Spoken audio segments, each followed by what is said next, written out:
you can enjoy while you're, well, living. So give me, Doug Stewart, your local New York Life agent, a call.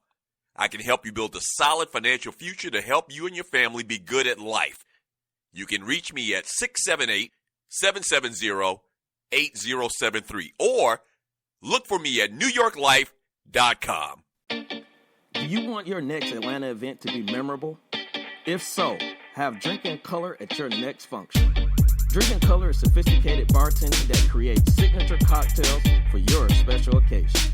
Wow your family, friends, and business associates next time with Drink in Color. You can contact the owner, Kiki Lewis, at 678-813-7102. That's 678-813-7102.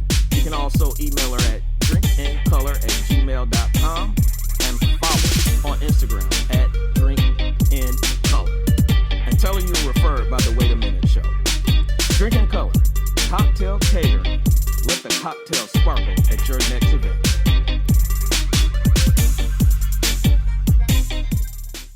Ladies and gentlemen, we are back and you are listening to It's the Wait a Minute Show. Here on X Squad Radio Network. You heard me at the beginning. If you did not, you better listen up right now. Ladies and gentlemen, make sure you got the X Squad Radio Network app downloaded. There is an app available now that you can download on iTunes or on the Android Play Store, and you can have all the shows that are on X Squad ready available to you on the app, and you can listen live, whatever it is that you want. So you can browse through all of that. You can, leave messages, play around with it, have fun, share it, with other people out there. So do not forget X Squad Radio Network, X Squad affiliates app that you can download and carry it with you. Take it with you anytime. You can listen to this show and others all over the world. Yes, the world. So take it with you.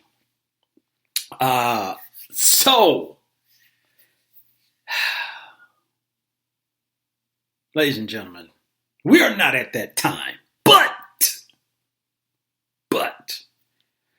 at the end of the show, you do not want to miss it. I am going to hand out a Big L award, and this one is a little close to home that I'm going to be handing out.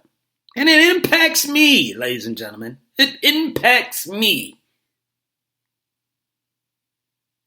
So maybe a little bit extra on the enthusiasm that I spew tonight for the Big L Award. So you don't want to miss that. We're going to be giving out the Big L Award at the end. Now, let's get back to some sports talk and NBA. So the NBA, we already know, well, look, is people still kind of showing up? People going home? People getting, in trouble, all that, that stuff that's going on in the NBA. But NBA practices have been happening. We have had some injuries out there. Today, De'Aaron Fox injured his ankle. He's looked to be out 7 to 10 days. Rajon Rondo for the LA Lakers, he's going to be out multiple weeks with a broken thumb. And who is it?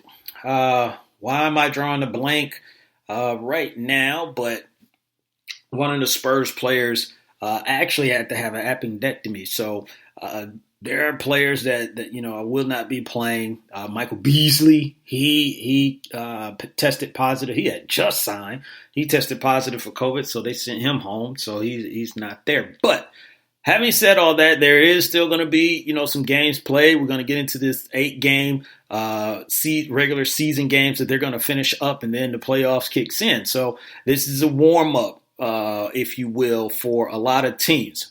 Now, my question, topic, whatever it is that, we want to talk about is that NBA teams, are there some NBA teams that have a shot to surprise us or has a shot to what am I trying to say? Has a shot to upset someone? Will we get a Denver Nuggets versus the Seattle Supersonics? Will we get a Golden State Warriors versus Utah? No, the Dallas Mavericks, if you will. Remember, Baron Davis and them took down the number one team, Dallas Mavericks, and Dirk was pissed, about that.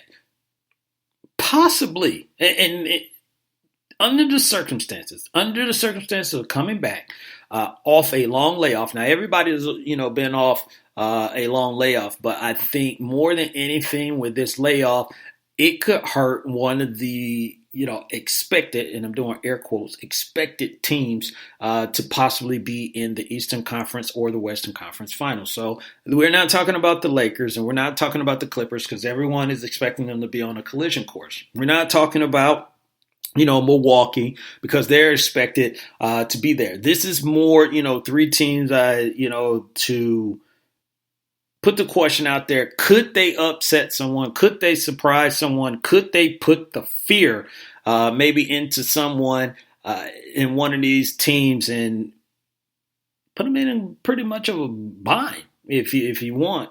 And Boston, Houston, and Toronto. And I know it's weird for me it should be weird for me to say Toronto, but I got to put Toronto in there for a specific reason. I'll start with Toronto first. Yes, I've said it, without Kawhi, they're a different team, but they are a different team, but they are still a well-coached team and a well-played team. They have Marc Gasol, who has shedded a lot of weight. I mean, and there's a lot of guys that have come back skinnier and healthier in the NBA. But Marc Gasol, you got Siakam and other guys, on this team. You still got Kyle Lowry. With this situation, because I didn't give the Raptors a chance to get into the Eastern Conference Finals, but they could shock some people with how this format is going to play. You really, really could be at an advantage. I mean, you're already at an advantage. You want to win the first game, in a playoff format. The 8 games is going to be a warm-up. 8 games is going to be a warm-up. But when the playoffs start, you really want to get that first game. I think the first game is going to be major for a lot of teams, because if you can win that first one, maybe put pressure on a team like Milwaukee. In Toronto, I don't think where the standings are. I have to go back and look, but where the standings are, I don't know if Toronto. I don't think Toronto will run into. Toronto won't run into Milwaukee at the beginning. But to get that momentum, to get that rust off. Giannis was just talking about how, he didn't have a great practice. Obviously, he's going to get better than what he is right now. But for a team like the Raptors, this could be a situation for them that it works. Everyone is refreshed. Everyone has been off. Like I said, you got a slimmer Marc Gasol. So that could be a big difference in as far as like how far they can go in these playoffs. Getting to the finals, I'm still not going to put them there getting to the finals. But being able to shock some people and surprise some people, yes. The Rockets. Now, here's the biggest thing about the Rockets is that you never know what you're going to get with James Harden and Russell Westbrook. And Russell Westbrook, we already know he's been he has COVID-19, but he should be all right and should be able to get back with the team, at some point. James Harden just showed up to the bubble, as they call it. And these two are that X factor. These two are, two guys that could mess up the entire matrix. But on the flip side is that they have had their own situations in the playoffs where we've seen James not have as great a games that he needs to have. We've seen Russ have some bad games too, but I remember when he was, I think it was his first triple double that he had averaged. I mean, he exerted so much energy trying to carry that team, and put him on his back, and it was just, you could tell it weighed on his body. Mentally, it didn't, because Russ is just that mentally strong, but his body just couldn't handle it. But with someone like James Harden there, they definitely put the fear into a team that they're seeing, probably in the second round. I can see them getting out of the first round, but running into, a Clippers team or running into a Lakers team, of someone of that stature, you have to take the Houston Rockets serious, because those two guys could give you 30 points each every night. 30 plus. I think they're averaging 62.1 before the season ended, which was the highest average for a duo. So that alone should put the fear in some of these teams, is that if we don't put teams away like we need to early, it could come back and bite us, and Houston could be one of those teams. The Boston Celtics, I'm going to say the reason I have the Boston Celtics in there is one reason and one reason only. Kemba Walker. We've seen what Isaiah Thomas could do with Boston a few years back and the impact that he had on this team. And I'm going to say Kemba Walker is a better player than Isaiah Thomas. And he hasn't been on a team in his career that was able to support what he brings. You got Tatum, you got Jaylen Brown. I mean, you have pieces. But I think for that team, yes, Al Horford is gone and all that stuff, but it's all right. It's all right. You got a guy, he runs his mouth a lot, but Enes Kanter, he's going to be able to help this team out. But to me, Boston is going to be a team that you got to worry about as well. Under the circumstances, no one is going into the playoffs with any type of momentum. To me, that hurts the top tier teams. It opens them up to put themselves in a predicament, and they're going to be trying to get themselves out, because you're going to have these other teams. They have nothing to lose. Nothing.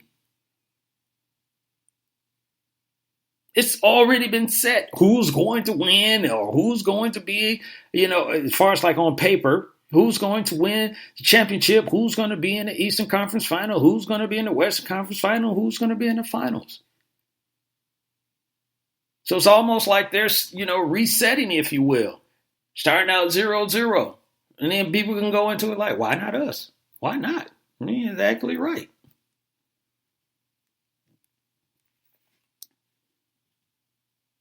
You listen to the Wait a Minute show with your man, Jelani J.B. Bodie. Let me jump into this Wait a Minute show chat room for a second. Kesey, he says, you're a regular drop maker now, Jelani. I don't know what he speaks of, ladies and gentlemen. I don't know anything about drops. I don't know what you're talking about. Maybe I do. All right, stop pressuring me, Kesey. I try and help out, try and do what I can do. But let me get back. See, Kesey got me all distracted and everything. But Kawhi Leonard. What is going to happen with Kawhi Leonard? Doc Rivers has been talking about how that they're going to be smart with Kawhi. Now, we already know about the load management thing last year. It worked out for the Raptors. They are the champions. He is the finals MVP and all that stuff. So everything worked out. And when everything works out, nobody questions anything. Kawhi leaves, get with the Clippers. He's on the load management thing still. Then we have this big break that I was talking about. Now the season is about to start up. How is this whole resting Kawhi thing going to work? Well, here's how I think it's going to play out. I think, Doc Rivers says they really don't know. He's lying. They do. They got an idea. And they have a perfect world or perfect case scenario that they want this to go, and it would be perfect for them. Do I see Kawhi playing all 8 games? No, not at all. Tune-up games, yes. Maybe he played partial games. He's going to treat this just like a preseason and gear himself up for the playoffs. And then probably around game 7, you'll probably have, a full Kawhi Leonard. And then game 8, they'll depending on where they're at as well in the standings, because right now I think that mathematically they can finish anywhere between 1 and 7 in the Western Conference, and I obviously don't expect them to finish anywhere near the bottom 4. But I don't expect them to finish one either, because that means the Lakers would have